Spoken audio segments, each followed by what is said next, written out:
Yo, the name is Slack. Thanks for coming back. Let's walk through some more Starfield. Okay, here's the deal. You're given a free starship at the start of the game called the Frontier. There's only one problem. There's no user manual. So this video is your Frontier user manual. I took the trouble to do a deep dive into the Frontier because my #1 gaming philosophy is to do more with less. So instead of immediately assuming that the Frontier is a piece of junk, to quote Luke Skywalker when he first saw Han's Solo ship in the original Star Wars, let's give the Frontier the benefit of the doubt and carefully explore its stats. Alright? And I'm so glad I did this because, first of all, admittedly, I just did this yesterday for the first time after over 200 freaking hours of Starfield game time. Yeah, really, like, you know, I think I should take a close look at the Frontier, the very first ship they give you for free in the game. You know, I finally did it. And let me tell you, this has completely changed my strategy in the UC Flight Simulator, which we're going to take on the very first thing next video. But for now, let's take a close look at the Frontier and run some detailed tests and get to know it a little better. Alright, this is your Frontier user manual. Major Slack attack. Okay, first of all, I'm assuming everybody did their homework and they got weightlifting up to rank 3, so now your maximum carry weight should be, let's just check it out, I forgot to check it. It is 185. Okay, now that that's out of the way. Next.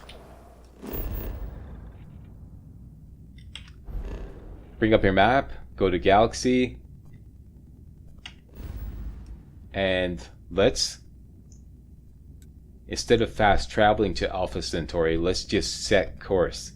Look at the bottom right corner, set course, press that button for you, and jump. This will put us in the space over Alpha Centauri, which is generally a safe space. I've never run into problems out here. Maintain current course while we scan for contraband. Scan complete. You are cleared to land at New Atlantis. Please enjoy your visit to Jemison. Okay, so we're over Jemison. And like I said, this is generally a safe space. I've never run into any enemies out here. It's heavily patrolled by the UC Vanguard, I'm assuming. So this is a great place to play around with the Frontier's flight controls. And like I said, let's do a deep dive into all the systems. First of all, we have 16? Is it 16?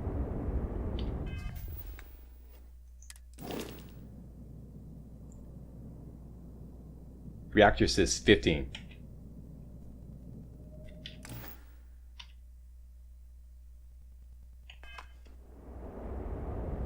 We have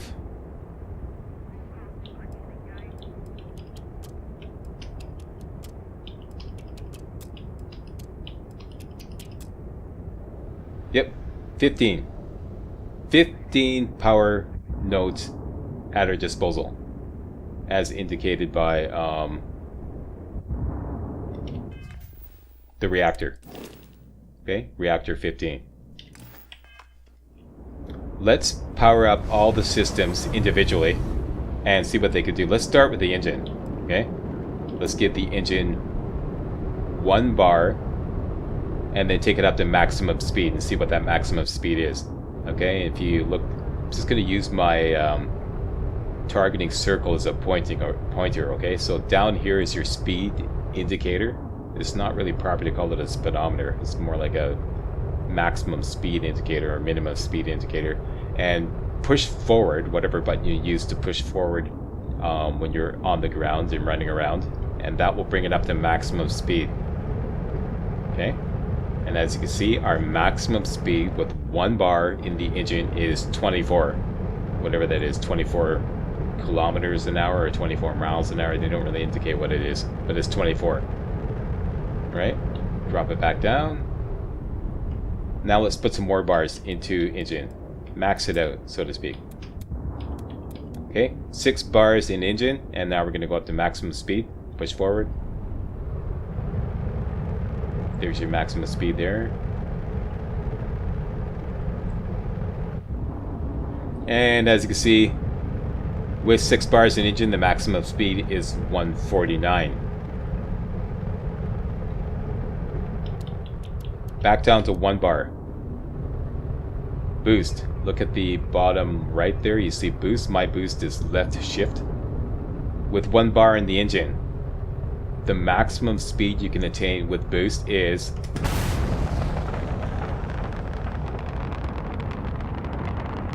up to almost 99. I've achieved 99 at times. Let's just call it 99. I saw 98 there, but at times I've achieved 99. Alright, once again, let's change, put 6 bars into engine, let the boost fully recharge, and we'll do boost with 6 bars in the engine. What's the speed indicator? Up to... I had to like do a freeze frame in my video editor just to see exactly what the top speed was in boost with 6 bars in the engine, and it came out to 595. Okay, so 1 bar in the engine, boost max speed 99, 6 bars in the engine, boost max speed 595, almost 6 times as much. So that's the difference. Normally I just put 1 bar in engine. Why? Because I've purchased the most expensive ship in the game, which is not necessarily the best ship in the game. But after my 200 hours of experience in Starfield, which I've now come to realize is nothing. That doesn't mean shit. 200 hours is not enough. I think you need more like 2,000 hours in Starfield before you can really say that you're starting to know the game really well. And since the game only came out September 6th, that's not humanly possible yet.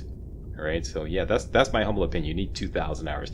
But in my humble opinion, even with the best engine and all your bars into engine, you can never actually outrun an enemy ship simply by going at max speed.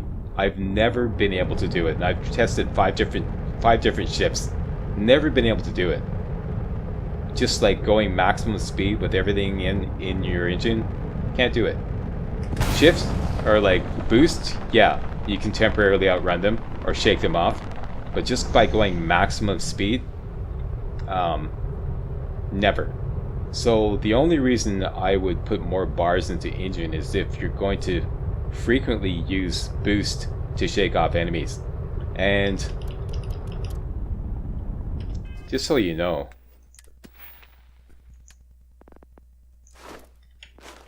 engine here in tech, in the engine systems skill, an advanced skill, this is what you want right here. While boosting, all enemies disengage the player and can only reacquire them as a target after the player stops boosting. This is what you want for that. Alright? Boosting really just kind of like sometimes, not always, sometimes shakes off incoming missiles. Sometimes. But that's the skill you want. So I don't really put a lot of stock into maxing out my engine. Like 1 or 2 bars is fine. Next. Speaking of boost, when you boost, you immediately go up to maximum speed. Like, see, the game tells you that there's a sweet spot with your speed indicator. Right now, my speed is at the sweet spot. It's that white, see my speed indicator is like a curved line right down there. The white spot is the sweet spot. If you're going too slow, apparently you can't steer too well. And if you're going too fast, apparently you can't steer too well. I used to put a lot of faith in that and religiously tried to keep my speed indicator in the white spot, in the sweet spot. I've stopped doing that altogether. Why? Because if you go up to maximum speed and then you turn, the game automatically drops your speed down to the sweet spot. And as long as you're turning, it will still keep doing that. So why bother with the extra added, what's the word, task of having to adjust your speed all the time to the sweet spot when it gets adjusted automatically every time you turn? See, I'm turning and it gets adjusted automatically down. Okay, and if I go back to going straight, it goes back up to maximum speed. So maybe you lose a little bit of mobility as you're turning. See, what's that? A couple seconds? But no, I don't bother with that anymore. something else while we're on the subject. Whenever you use boost, you automatically go to max speed and you stay there. Okay, this is something I never realized before, and I kept wondering, why the hell am I always at max speed? It's because I've been using boost. Watch this. Boost goes up to max speed. When the boost runs out, what happens? Your speed does not go back down to the sweet spot. You just stay at max speed. So that's something to consider when you're using boost. On the subject of boosts, this is huge. Pay attention, boys and girls. This is fucking huge. Whenever you use boost, you can immediately abort it by simply, like if you look at my speed indicator, and for me it's press D and C. So D for me is forward, C is backwards. Yeah, I know it's weird. We'll just discuss this. Table that for a later day. Everybody thinks my my key configuration is really weird. D is forward, C is backward. Whatever that is for you, that's how you control your speed. If you boost, all you have to do to abort a boost is simply press back. So watch this. I'll boost and press back, and you immediately abort it. See, watching the boost meter here, when you boost, that meter bottoms out, and then when it bottoms out, you can't use boost anymore until it recharges a little bit. So watch this. Boost. Watch the meter goes down, goes down, goes down, goes down, goes down. When it goes into the red, you can't use boost anymore. You have to wait till it recharges into at least into the green. Now it's in the green, I can boost again, but I only get this much boost. So if you want a full boost, you have to wait till it fully recharges. So let's let it fully recharge. Note once again that my speed indicator is maxed out, unless I adjust it manually. Let's let it fully recharge. Now let's say we want to boost, and then we want to abort the boost. All you have to do is press the back button, or the button that drops your speed. So let's boost, abort, boost, abort, boost, abort. See that? You do that as many times as you like. This is huge, and I'm going to show you why when we get into the UC Flight Simulator next video. Alright? And that's pretty much everything about the engine. Let's talk about grab jumping. Actually, we'll do that last. Let's talk about the weapons. Okay? Let's put some bars into the weapons. If you look at the systems in the bottom left corner, you see all the systems labeled there. Laser, ballistic, missile, engine, shield, and grab. Let's start with laser, and your laser is indicated up here. Let me put some bars into it. Let's max it out. Okay, so you see that white bar there in the top right, and for me, firing the laser is the mouse 1 button. I'm just pointing now. Okay, for you, whatever that button is, that fires the laser. You can fire it continuously by simply holding down that button. And you see the white bar is depleting. Once the white bar runs out, it has to recharge before you can fire it again.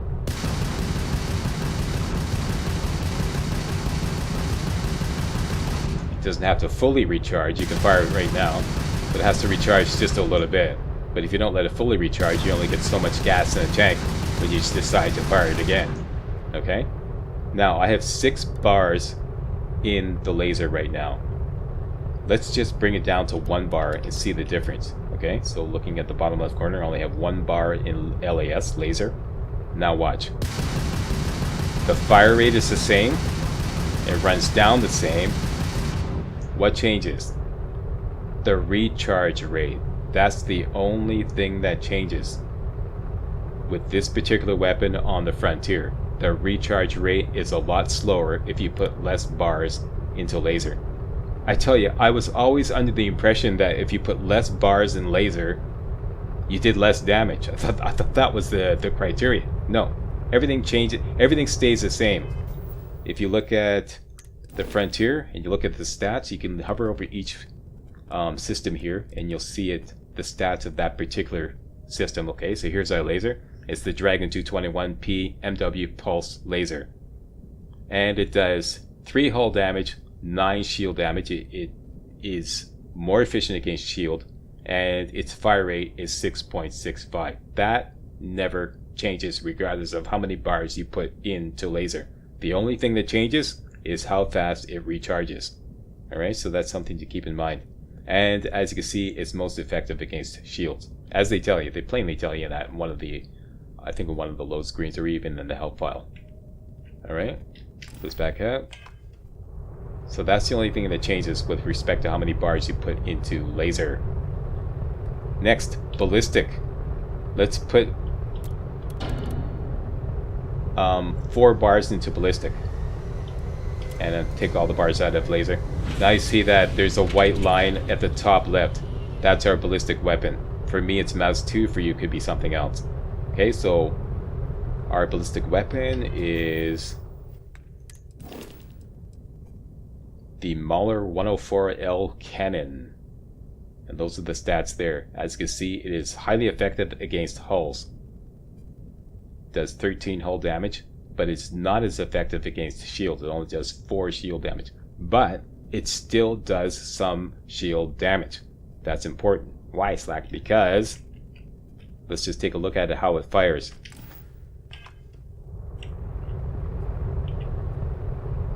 Okay, holding down the ballistic weapon button.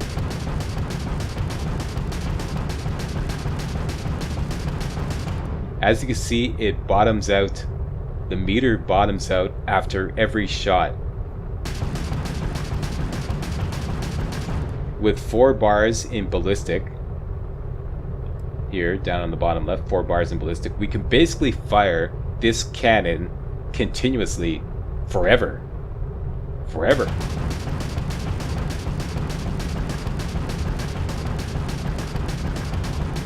Okay, now let's just put 1 bar in it. Okay, let's take out 3 bars and only have 1 bar in it. Now let's hold down the fire button. See the difference? It's like it wipes out all the juice after every shot, but it recharges a lot slower. So, but we can still fire it continuously. But the only thing that changes is the fire rate. That's the only thing that changes. So with 1 bar, I'll give you the stats right now. With 1 bar in cannon, in ballistic, which is a cannon, you get 1 shot per second. If you max it out with 4 bars, you get 3 shots per second. Everything else is exactly the same. The damage is the same. Everything else is the same. Okay, there's your cannon. 13 hull damage. Once again, like I said, it does 4 shield damage. So, if you have 4 bars in ballistic, it tells you don't use your ballistic weapon on the shield because it's not as effective. But I say different. If you could fire the ballistic weapon continuously, if you could fire this cannon continuously, as soon as you see an enemy ship, you should slam on that ballistic weapon and fire it continuously right away, all the time. You might as well, because you're still getting 4 damage on the shield. You might as well. Why waste it? Okay, it's not going to affect any of your other weapons. You're just wasting an opportunity. So, like I said, I can't believe I went through 200 hours of game time not even knowing that. I finally did a deep dive into the Frontier and realized, wait a minute, I should be firing my ballistic weapon all the fucking time. All the time, no matter what. Okay? Missile. Let's move on to missile. Let's take all the bars out of ballistic and put it into missile. Missile is at the top. Now it's recharging. You see right at the top. For me to fire a missile is T. It's slowly recharging.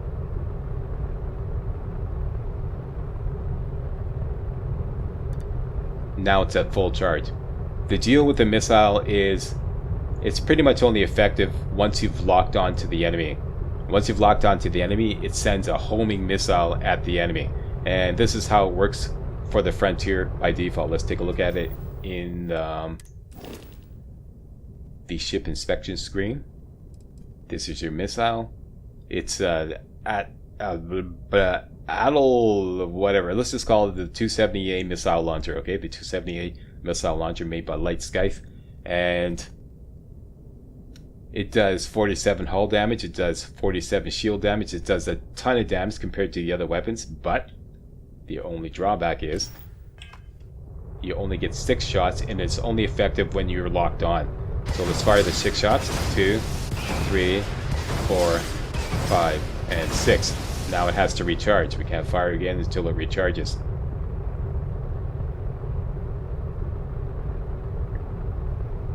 Now to recharge a little bit, we can fire it again if we like, but we only get 2 shots. Okay, if you wanted to get the full 6 shots, you have to let it fully recharge.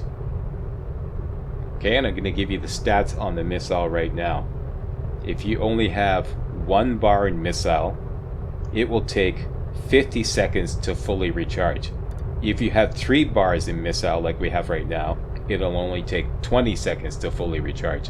That's the difference. Let me just take 2 bars out of missile. We only have 1 bar in missile now. I'm going to fire all 6 shots.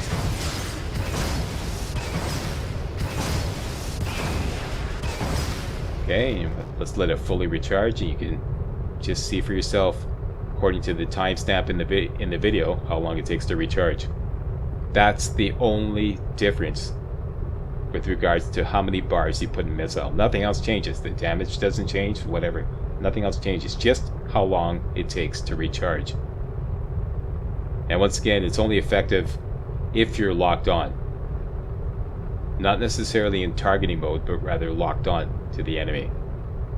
And we'll explore that. Actually, I've already explored that thoroughly in part 1. I'll put a link to the video description where I give you a quick flight combat tutorial on locking on and the targeting mode. See that? With 1 bar in missile, it takes an excruciating long time to recharge. Okay, so that's all 3 weapons. That's laser, cannon, and missile covered. Finally, grav. Let's just load up all the systems.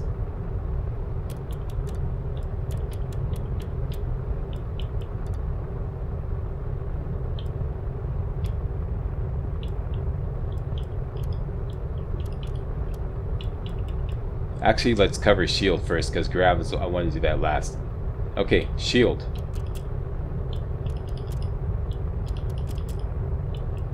Shield is your regenerating armor thingy. Okay, let's put full bars in shield. It regenerates. Okay, this shield has 3 bars. When you max it out, we are at 100% shield. If you take 1 bar out, so you only have 2 bars, we now only have 66% shield. If you drop it again to only 1 bar, you only have 33% shield. It's that simple. Okay, that's the only thing that's affected. And you can see this in effect. Okay, let's put it at 3 bars. Go to the ship, and you can see here is our shield, 372. I think by default it is 324, if I recall correctly, something like that. But we're getting a bonus because we have Vasco on board as a crew member, and Vasco gives a bonus to your to the Frontier default shield, which I believe is somewhere around 324. So we're up to 372. Let's go back. Let's drop it down to 2. Okay, so now we're only at 66% shield. Let's take a look at the ship, and you see it's still actually, this is just going to show your maximum shield, but that's basically what's happening. Just do the math, and we're now only at 66% of 372, and same thing with 1 bar. We're only at 33% of, what did I say, 172? 372. And that's basically the way that works. Nothing else changes. Okay, it's just a matter of what kind of percentage of your shield is active. So let's say you had 4 bars in shield and you had 400 shield. If you dropped it down to 2 bars, you would only have 200 shield at your disposal. And that's all there is to that. Finally, grav. Grav jump, you only need this if you want to grav jump to another system, or if you want an emergency method of escaping combat. You're in combat, it's going horribly wrong, you want to get away, grav jump to another system. But how many bars you put in grav jump will affect how fast you can grav jump. Okay, and if you have, looking at my power bar right now, I have 11 spare power.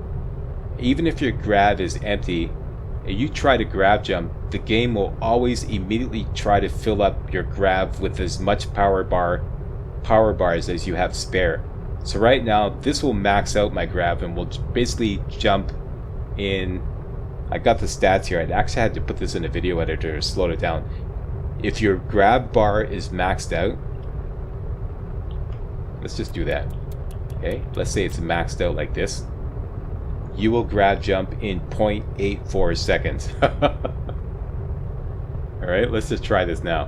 Bring up the map, galaxy, system, and let's just grav jump to Procyon A, however you want to pronounce that, okay? Set course, click on Procyon A, and jump. And watch how long it takes to jump. Watch it now. There's a little pause, and then the timer pops up instantly.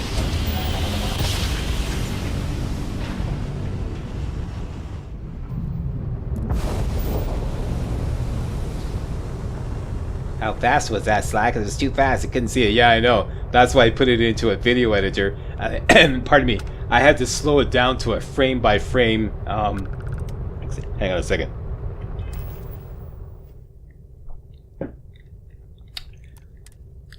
Yeah, I had to slow it down to a frame by frame analysis and figured out it's 0.84 seconds. That's how long it takes you to grav jump. And after you've grav jumped, note that I put all my bars into grav, right? We jumped. Note that my grav is now empty. That's what the game does. As soon as you arrive somewhere, it empties out your grav for your convenience because it knows that you don't really need grav all the time. Okay, so it emptied out all the bars in grav because we had spare power bar points. But it only does that if you have spare. Let's just use up all their power.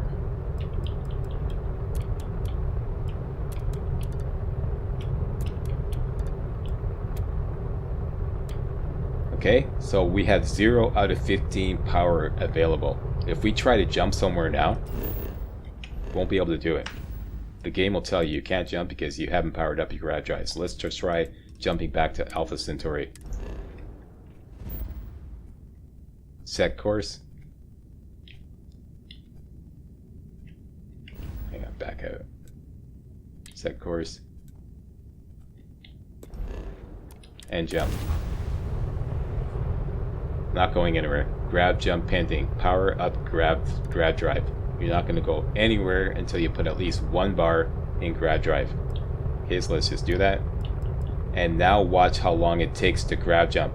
1 bar in and 8 seconds. Okay, 8 seconds to grav jump.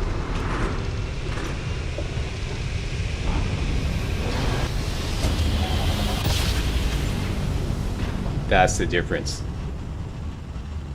So if you're in heavy combat and you want to get out, hang on. Maintain course and prepare to be scanned. And complete. Enjoy your stay in New Atlantis. Okay, so if you're in heavy combat and you want to grav jump away, that's the difference. 1 bar will take 8 seconds. 8 bars will be 0.84 seconds. Pretty much 1/10 the time. Okay, it's basically the difference between 1 second and 8 seconds. Okay, so if you're trying to escape some heavy damage, that could be a huge factor.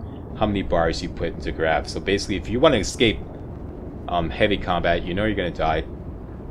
Just max out that grav bar, and you'll get away quickly. Next, mobility. Like I said, the game tells you that when you're at maximum speed, you can't maneuver as well. I have not found that to be an issue with the Frontier. You're not really going that fast with the Frontier. So even if you're at maximum speed, when you try the turning, I can't see any difference. It's negligible. The only difference I can see is if you drop down to 0. And then when you turn, it's a little sluggish. Okay, but other than that, like I said, just go at maximum speed all the time. Whenever you try to turn, the game will drop down to that sweet spot, that white area. But we have piloting rank 1. You can now utilize ship thrusters. When I first started playing the game, and I got this, and I learned how to use the thrusters. Okay, you hold down the thruster button. It doesn't tell you on screen, but I'll show you what it is. Go to your settings. It's called... I'm just going to look for space, pardon me.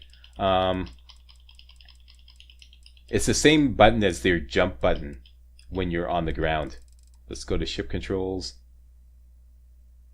Right here. Switch flight modes. Whatever button that is for you, hold down that button to use your thrusters. You can't tap it, you have to hold down. Alright? Okay, using your ship's thrusters. And you see my speed is in the middle, it's at the sweet spot. And if you look at my engines, they're firing. See those 6 engines there? 3 on the left and 3 on the right. If you hold down switch flight modes, it engages your thrusters and it kills your engine. See? That's exactly what it does. Now you can just press left or right. See that? To slide left, basically strafe left or strafe right. Or if you press up and down, you can strafe up or you can strafe down. Now, when I first started playing the game, I stupidly thought that this was for docking. Okay, I thought that you're supposed to manually dock. You approached another ship and then you used your thrusters to get close to it to dock.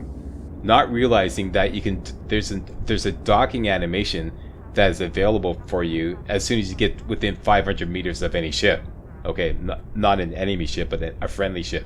Okay, that's all you have to do to dock. Get within 500 meters, you get a little pop-up on the screen, it says dock, press that button and you dock. That's all there is to it. You don't have to get close and maneuver around. Okay, so after I learned that, I was like, what the hell are the thrusters for? I mean, you know, maybe, bit of a spoiler here, I think there's a main mission, if I recall correctly, where you have to go into stealth mode while you're in the ship. I'm not kidding, okay, I won't tell any more about that, but you have to drop your speed down to 0, and then you have to kind of maneuver around all this debris. And in that situation, yeah, you could use your thrusters to avoid debris out in space and maneuver around. But other than that, there's really not that much other use for thrusters, except for speed, like, what do we call this? Skid turning. Like if you're like, say for example you're driving a car in a video game and you slam on the brakes as you're going around a corner. Basically you kind of skid around the corner, right? I'm sure all of you know who do driving games, who play driving games, that's what you could do. You could do the same thing with this thruster's ability. So let's say we're going maximum speed, and I'm going to hold down that button, show flight mode, or switch flight modes to engage the thrusters.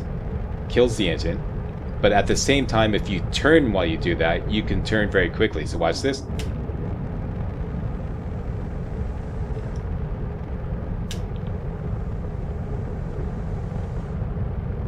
And that's actually a misnomer.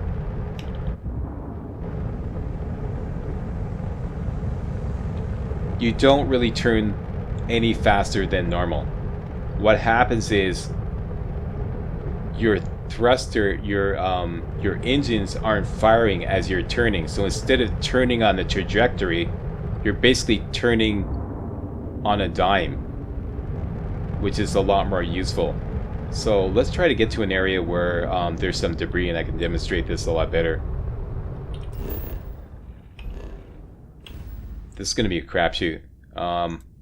Sometimes there's some debris at Halcyon A. Or Procyon A.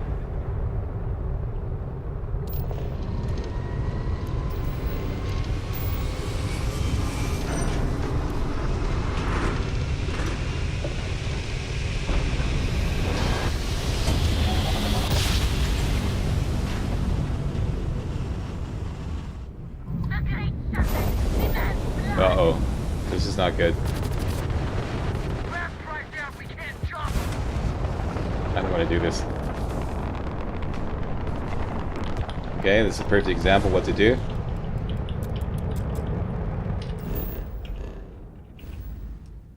See some combat I don't want to engage in. Set course. Jump. You're not getting away. Punch it, Chewie. And we're out of here.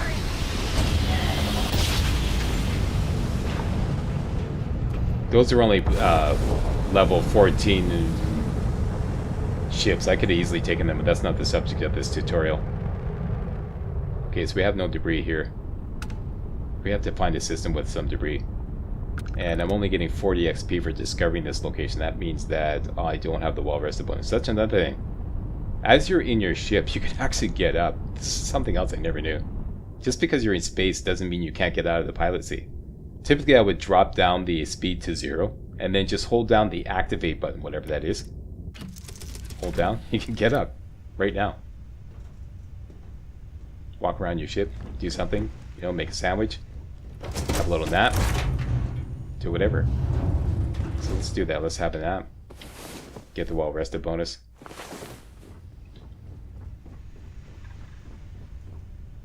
Get back into the pilot seat.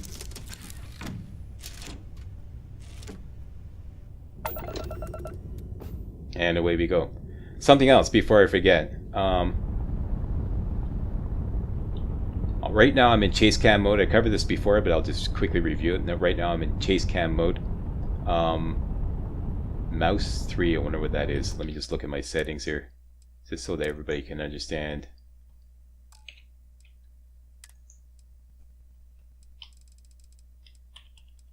Toggle POV. Whatever that is for you, that's the button. Toggle POV. That's how you toggle between cockpit mode and chase cam mode. I much prefer chase cam mode because it just gives you much more screen space to deal with.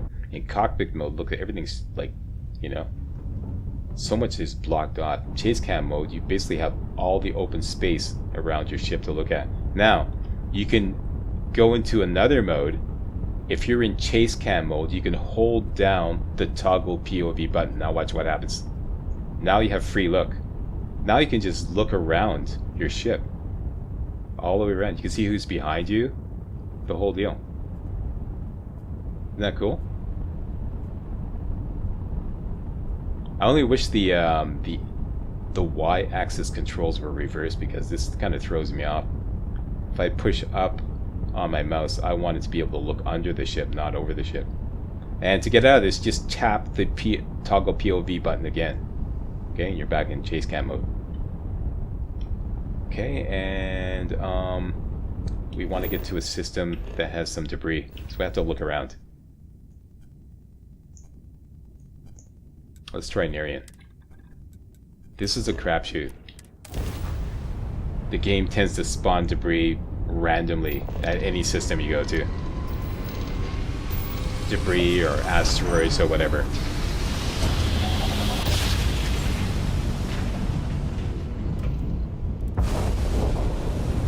Here's debris. Perfect.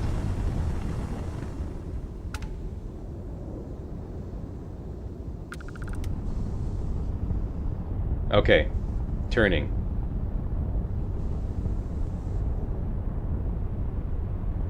See this thing right there? Let's just charge towards it. Okay, I'm gonna pass it. Hold down the thruster. See that? See how easily I can target it? So when you turn using the thruster, let's just do that again. I'm turning using the thruster, spin right around. There, we got it in our sights again. So let's imagine that's an enemy spaceship.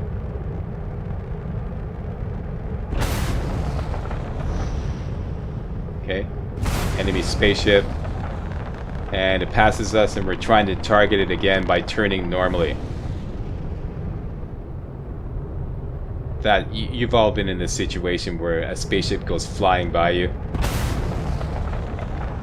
Okay. Goes flying by you, and you're trying to reacquire the target by just simply turning normally. Whereas if you use the thrusters, hold down the thrusters, spin around, you actually spin around, you basically turn on a dime. So it's like in combat, if you want to turn, always hold down the thrusters so that you turn basically on the spot instead of like charging past whatever you're trying to target, you know. I mean, we've all been in that situation where you're turning, and he's turning, so you're basically chasing him in space forever, trying to reacquire the target. Then when you finally reacquire him, you overshoot, and then you have to go back, and it's a mess. Just use your thrusters. And if you really want tight control, drop your speed down to 0, and then use your thrusters. Hold down the switch flight mode and just use your targeting circle to steer. Way better in combat. Okay, and I think that's everything on my list. Yep, that's everything on my list. That is your Frontier user manual. Next, we're going to go into the UC flight simulator and we're going to start working on some challenges, and I'm going to show you why being able to abort boost is hugely important. Okay, aborting boost, that's huge. I can't believe I played the game for 200 hours without realizing that. Alright, so that is it. Let's land. Let's land back at Alpha Centauri.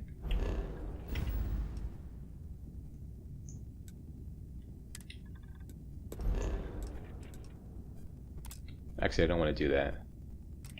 Abort Alpha Centauri. Let's land. Jemison. And we want to go to the Mast District to start off the next video. So land, and we're good to go. Who loves you? Slack loves us, that's right. Don't you forget it. That's your complete Frontier user manual. And now we're going to go into some combat in the UC Flight Simulator. Coming up first thing next video. Alright, my name is Major Slack, and I approve this video. If you do too, please give the old Slackster a big old thumbs up, post a comment, and most importantly, subscribe to make sure you get all my videos hot off the press. Alright, see you next time. Hey guys, real walkthroughs like these are an endangered species here on YouTube. For a complete lowdown on the YouTube video game walkthrough scene, check out my Patreon page, and please consider making a donation to yours truly, Major Slack, to help keep real walkthroughs alive on YouTube. You can donate as little as $1. That's $1, that's all. That's all it takes, alright? Thanks a lot, really appreciate it.